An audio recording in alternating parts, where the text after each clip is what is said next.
Have you ever been lying next to your partner at night and noticed that they haven't reached for you again and quietly wondered, do they even find me attractive anymore? If you've thought that, but never would actually say it out loud, this walk's for you. And today's walk is happening inside because it is absolutely pouring outside at the moment. So one of the most common worries I hear from couples is that we don't do it as often as we used to. And very, very quickly, that becomes something much bigger. They don't initiate anymore. Maybe they're not attracted to me. Maybe I'm not attractive anymore.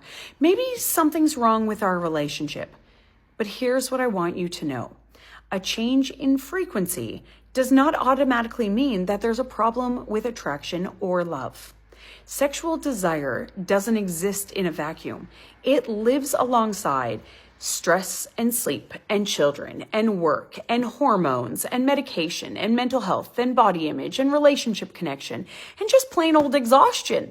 Sometimes the person lying in bed next to you isn't thinking, I don't want you. They're thinking, if one more person needs something from me today, I'm going to scream. And that's a very different problem. And if you're the person who wants more intimacy, I understand why this can hurt. Repeatedly feeling unwanted can start affecting your confidence. You might stop initiating because rejection feels awful. Then your partner notices that you've stopped initiating, and suddenly both people are lying there making assumptions about what the other person is thinking. Sound familiar? Here's the important bit.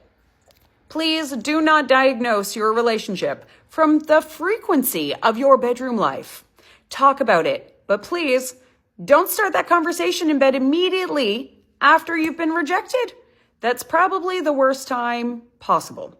Instead, find a neutral moment and say, I've noticed we haven't been physically connected lately, and I miss that part of us. How are you feeling about it? And notice what's missing? Blame. Yep, no blame. Don't say, you never want it anymore. No. Don't say, I'm always the one who initiates. No scoreboarding. Just curiosity, because intimacy conversations need to feel safe before they can become honest. After decades of discussing intimacy with individuals and couples, I've learned that often people assume that everybody is doing it more. And if I could tell you one thing after more than 25 years of talking to people about their bedroom lives, it's this. There is far more variation in relationships than people realize. The amount of times I get asked, how often should we be doing it? Expecting me to give them a magic number? If you've ever wondered whether your relationship is normal, comment intimacy below.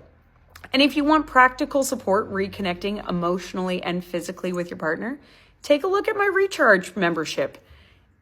It's about relationships, because sometimes you don't need to completely overhaul your relationship. You just need to start talking about the things that you've stopped talking about. And remember, relationships don't become stronger by accident.